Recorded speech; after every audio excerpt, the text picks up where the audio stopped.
Bonjour à tous et bienvenue sur la chaîne Hélios Guidance. Nous allons faire vos guidances sentimentales et vie émotionnelle pour la période de septembre à octobre. Alors pour ce faire, je vais vous présenter les tarots que je vais utiliser.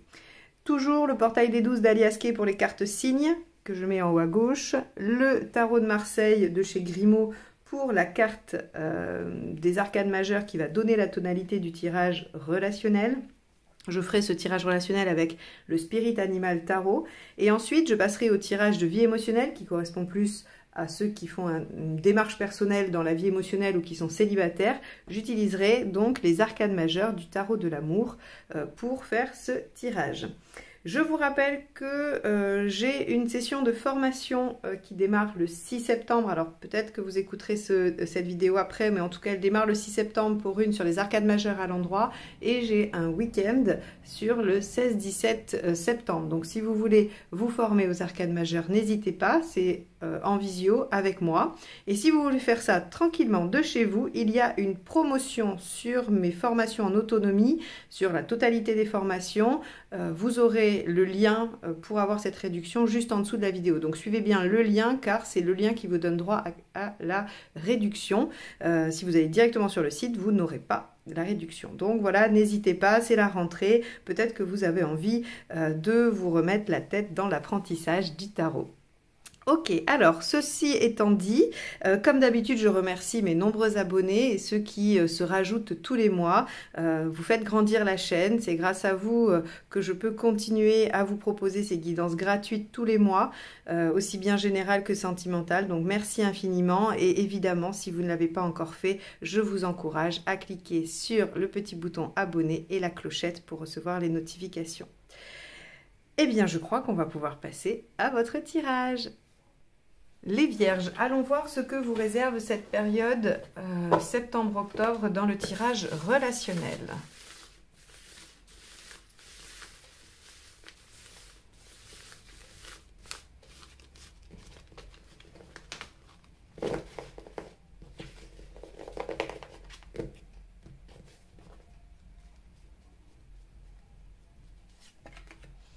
L'Empereur, alors... Soit vous êtes dans une situation et elle se stabilise, soit il y a de l'engagement dans quelque chose de pérenne et durable. Donc on va regarder, et puis ça dépend effectivement de votre situation actuelle. Mais l'Empereur favorise tout ce qui va être stable, tout ce qui va s'ancrer dans la durée, tout ce qui va être constant. C'est vraiment la carte qui engage dans le temps et la stabilité. Alors on va aller voir tout de suite l'état d'esprit du partenaire.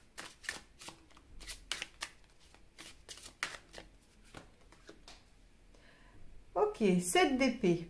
Alors, le 7 d'épée, comme vous le savez, c'est toujours la carte qui dit qu'on fait les choses un petit peu sans que les autres ne le voient. Alors, est-ce que votre partenaire, il est avec vous et il n'a pas encore tout à fait mis les gens au courant autour de lui? Est-ce qu'il est en train de préparer quelque chose? On va avoir besoin d'aspecter cette carte avec les intentions pour pouvoir vraiment savoir si c'est des intentions louables, c'est-à-dire il vous fait une surprise, il prépare quelque chose, voilà, il a des intentions mais il vous en parle pas parce que il préfère avancer tranquillement de son côté, hein. Comme je disais toujours, le 7 d'épée, ça peut être aussi bien votre conjoint qui vous prépare un anniversaire surprise, qui a prévenu tous vos amis et qui ne vous a rien dit, comme la trahison, l'infidélité, les mensonges. Donc, savoir si elle penche plutôt à droite ou à gauche, il faut l'aspecter. Donc, on ira voir avec ses intentions. Je ne vais pas m'étendre plus dessus.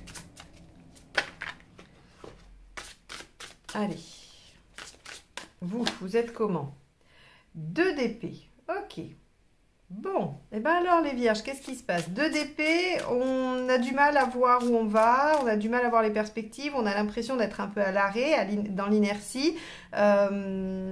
Ok, bon, on va voir la problématique. On va avancer sur le tirage pour avoir plus de renseignements. La problématique, c'est la stabilité, c'est justement, vous voyez, la 10 de denier, elle est en lien avec l'empereur. C'est le clan, la stabilité, ce qui fait sécurité autour de soi. Ok, donc peut-être que vous avez l'impression que votre partenaire ne vous dit pas tout, que vous marchez un petit peu sur des œufs et que vous n'arrivez pas trop bien à vous projeter, hein. Alors, qu'est-ce qui vous aide?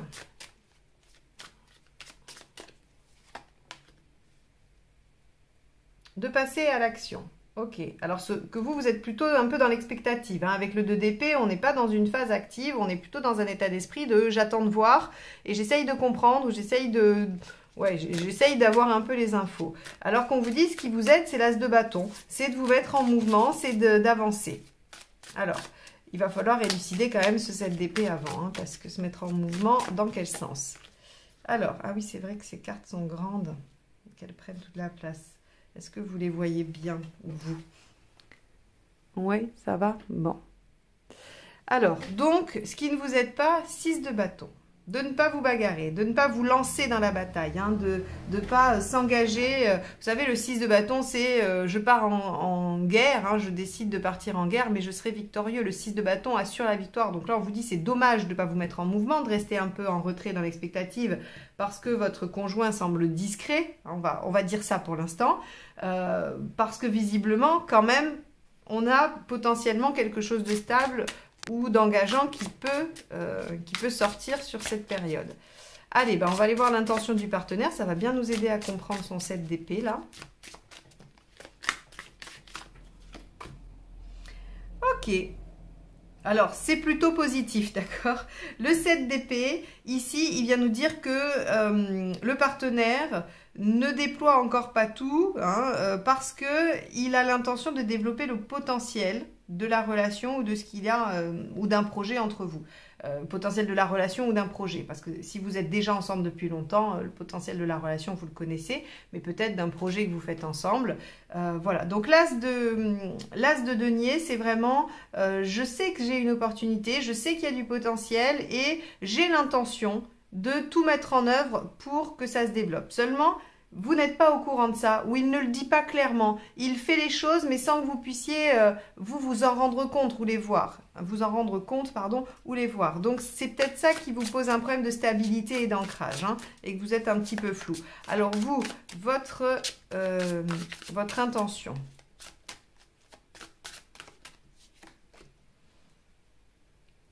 De coupe. Alors vous, votre intention, c'est de voir toutes les possibilités, c'est de voir tout ce que vous pouvez éventuellement avoir comme option, parce que comme j'aurais tendance à dire que vous n'êtes pas tout à fait certain ou certaine de ce qui va advenir, qu'il y a beaucoup de flou pour vous, que vous ne vous sentez pas spécialement en sécurité, c'est comme si vous aviez besoin d'être garanti qu'il y ait des portes de secours ou des solutions de repli, ou enfin voilà, hein, avec le 7 de coupe, c'est je vais vraiment essayer d'évaluer tout ce qui m'est offert, hein, toutes mes options possibles. Bon, alors, j'ai hâte d'être à la fin pour faire une synthèse parce que c'est particulier. Allez, vous en êtes où à la fin du mois? Ouf! Super, 6. Donc l'arcane 6, hein, c'est l'équivalent de l'amoureux. On est dans le bien-être. Alors, ça peut être la concrétisation de la relation, ça peut être le retour au bien-être, ça peut être des choix, mais en résultat, j'aurais tendance à dire que c'est plutôt une situation positive de bien-être, hein. On va regarder les conseils. 14, la tempérance, donc communiquer, trouver des compromis. Hop, celle-ci, elle s'est échappée. C'est aussi un arcane majeur. Le 19, le soleil. Donc faites confiance, profitez, soyez plutôt dans la positivité et l'optimisme. Hein, c'est pas mal. Avec tempérance aussi, on vous propose de passer des bons moments, hein. On vous dit il faut être dans quelque chose d'un peu plus léger, hein. Et enfin, 8 de denier. Faire peut-être des efforts ou lâcher des choses.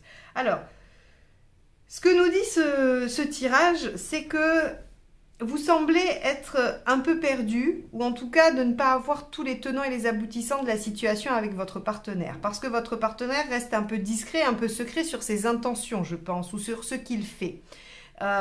Vous avez besoin, comme je l'ai dit, de sécurité, d'engagement, de pérennité dans ce que vous mettez en œuvre. Et quand vous écoutez ce tirage, a priori, vous n'avez pas, hein, vous n'avez pas ça.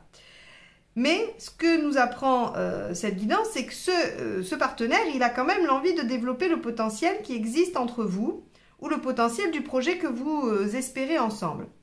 Vous, si ça vous rassure d'étudier vos possibilités, vous pouvez le faire, il n'y a pas de problème. Mais j'aurais tendance à dire que c'est pas trop nécessaire puisqu'à la fin, vous êtes plutôt rassuré, vous êtes engagé dans quelque chose de réciproque. Hein, le 6, c'est quand même une belle relation, quelque chose de réciproque et on vous dit, bah, les conseils pour ça, c'est de vous mettre en action, de faire les choses. Si vous voulez avancer avec le partenaire, poser des actions, soit aller vers lui ou elle, soit démarrer le projet, soit, voilà, vous verrez, vous adapterez à ce que vous vivez, mais en tout cas, on vous dit d'être dans l'action, de démarrer l'action, et surtout, on vous dit, n'abandonnez pas, hein, battez-vous pour ça, c'est pas, il faut pas lâcher l'affaire, comme on dit. Et on vous dit, bah, trouvez des compromis et faites des efforts, alors, ne l'entendez pas dans un sens unilatéral. Hein. Quand je dis ça, je ne vous dis pas bah, pliez-vous au cas de volonté de votre partenaire pour que ça fonctionne. Pas du tout. C'est pas, visiblement, c'est pas la solution hein, dans les relations. Mais avec tempérance, on discute pour trouver un entre-deux. C'est-à-dire que chacun fait un petit bout.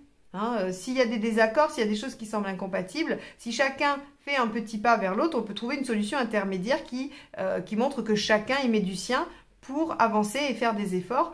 Et visiblement, il y a des choses à lâcher. Hein, parce qu'avec le 8 de denier, c'est soit les efforts, soit les sacrifices. Mais par exemple, c'est pas obligé d'être le sacrifice de votre vie. Hein, vous pourriez sacrifier, j'en sais rien, moi... vous faites une activité 3 fois par semaine, vous sacrifiez une des 3 fois par semaine pour voir plus votre partenaire. Donc effectivement, ça peut être un sacrifice parce que ça compte pour vous, mais vous n'arrêtez pas complètement. Vous voyez, c'est pas un gros... on n'est pas obligé d'être dans le sacrifice de sa vie, hein, c'est ce que je disais. Et avec le soleil, on vous dit soyez confiants, soyez optimistes, soyez beaucoup plus dans l'instant présent, profitez, voyez ce qu'il y a de positif dans votre situation actuelle et pas que les soucis. Peut-être que vous avez un partenaire qui est un peu discret, mais quand vous êtes avec lui, il est présent, il vous, voilà, vous passez des bons moments, il vous remplit d'affection, d'attention et tout ça, donc...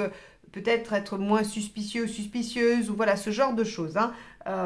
Donc bien sûr, les conseils seront différents selon ce que vous vivez, mais ce qui semble se dessiner pour vous les vierges, c'est que de l'incertitude, vous passerez à quelque chose de beaucoup plus équilibré et que vous favoriserez l'émergence de ce 6 et de ce bien-être par le fait de vous mettre en action et d'être beaucoup plus confiant ou confiante en la situation. Voilà pour vous, les vierges en relation. On va passer au tirage de vie émotionnelle.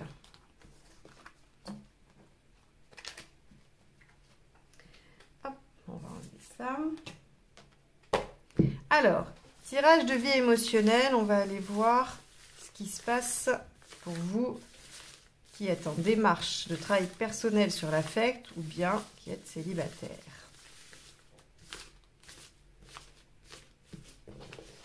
Hop.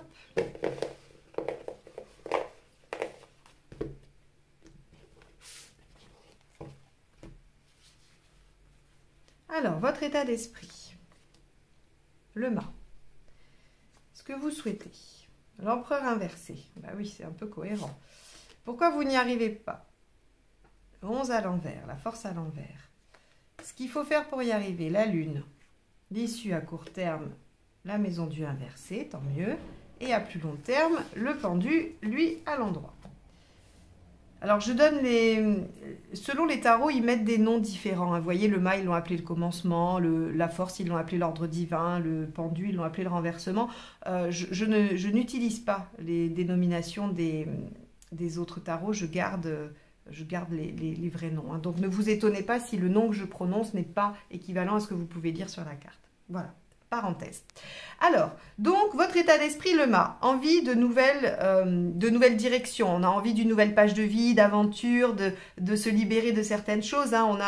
Avec le mât, on a quand même cet état d'esprit de j'aimerais me détacher de tout ce qui m'entrave pour me lancer dans la vie, même si je ne sais pas où je vais. J'y vais avec confiance parce que je sais que j'ai des outils, je sais que j'ai construit des choses qui vont me permettre de m'adapter ou de réagir. Donc, on a vraiment cette énergie chez vous, les vierges. Donc j'imagine que si vous êtes célibataire, vous vous dites j'ai envie de me relancer dans une histoire, j'ai envie de rencontrer quelqu'un. Si ça fait des années que vous souffrez d'une situation, d'une problématique relationnelle, vous avez envie de vous en libérer.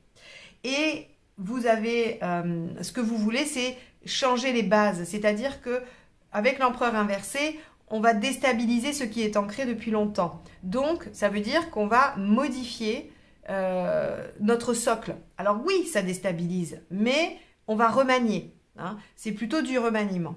Alors pourquoi ça ne marche pas? Avec la force inversée, on vous dit vous êtes soumis à quelque chose qui vous entrave, qui vous empêche d'agir comme vous le souhaiteriez.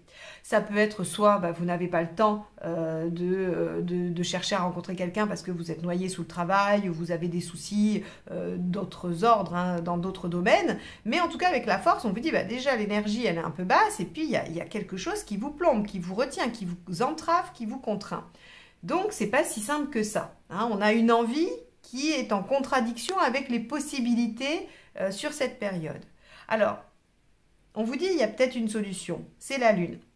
La Lune, bien sûr, alors, conseil très facile, faites preuve de créativité. Hein. Vous voulez quelque chose, vous ne pouvez pas, faites preuve de créativité. Bon, c'est un conseil qui sert un peu à rien parce que vous l'avez eu avant, cette idée, hein, d'essayer d'être créatif ou créative. Avec la Lune, on vous dit, peut-être que, puisque vous ne pouvez pas être dans l'action tout de suite, essayez déjà de faire un travail intérieur. Essayez peut-être d'essayer de regarder en vous, si vous ne le savez pas déjà, ce qu'il y a à changer. Parce que c'est pas tout à fait pareil de dire je voudrais sortir, on va prendre un exemple assez courant, mais je voudrais sortir de la dépendance affective. Et qu'est-ce qui se joue pour moi dans la dépendance affective? Sur quoi ça vient appuyer? La dépendance affective, c'est un grand fourre-tout. Vous pouvez prendre 10 personnes qui souffrent de dépendance affective, ça va venir chercher la même chose chez chacune. Donc, avec la Lune, on vous dit peut-être qu'avant de vous lancer dans une aventure et dans de l'action, il y a peut-être une sorte d'introspection à faire. Alors, l'introspection, on peut la faire en voiture, on peut la faire quand on prend un bain ou une douche. Alors, c'est des choses un peu idiotes aussi, mais c'est juste pour vous donner en fait des pistes.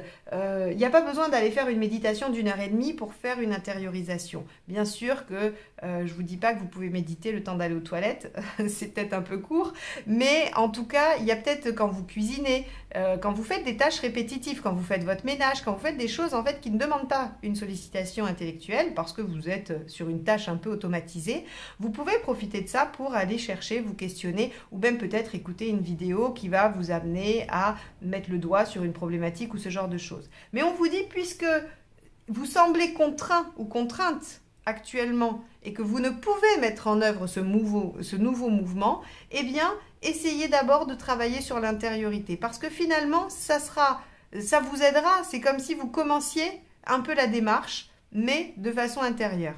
On se met en mouvement à l'intérieur pour qu'après, le mouvement se mette en place à l'extérieur.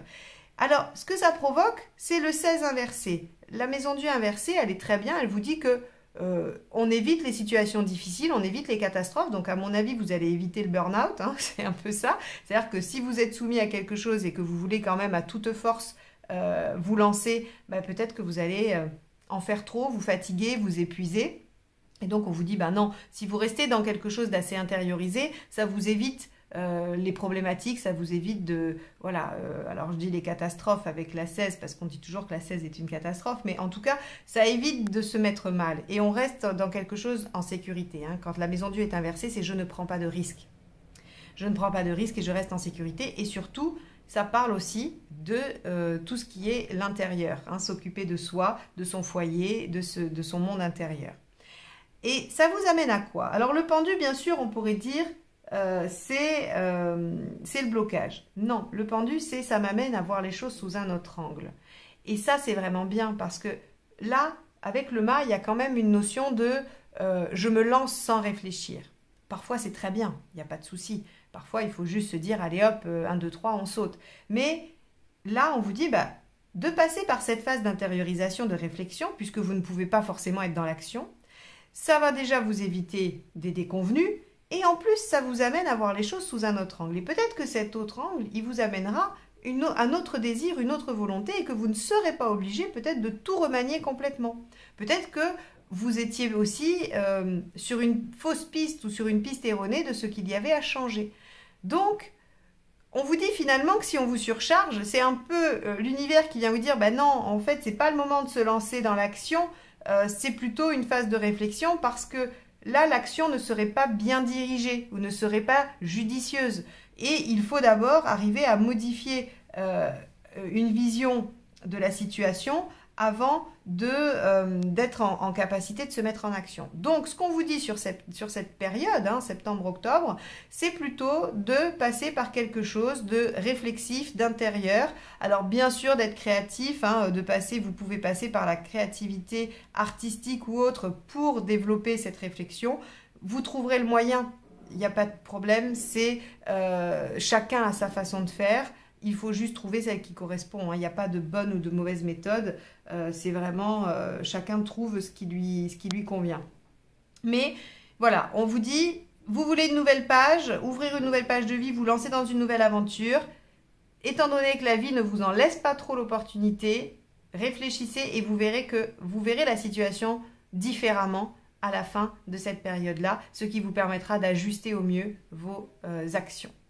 Voilà pour vous les vierges. Eh bien, j'espère que ce tirage vous aura apporté matière à réflexion, puisque c'est le seul objectif de mes tirages, hein. Ils n'ont pas d'autre prétention que de vous offrir un moment où des idées peuvent venir alimenter votre propre recherche personnelle. Donc, j'espère que c'est le cas. En tout cas, je vous souhaite un bon mois de septembre et un bon début octobre. Et je vous dis à très très vite pour de nouvelles guidances. Bye bye.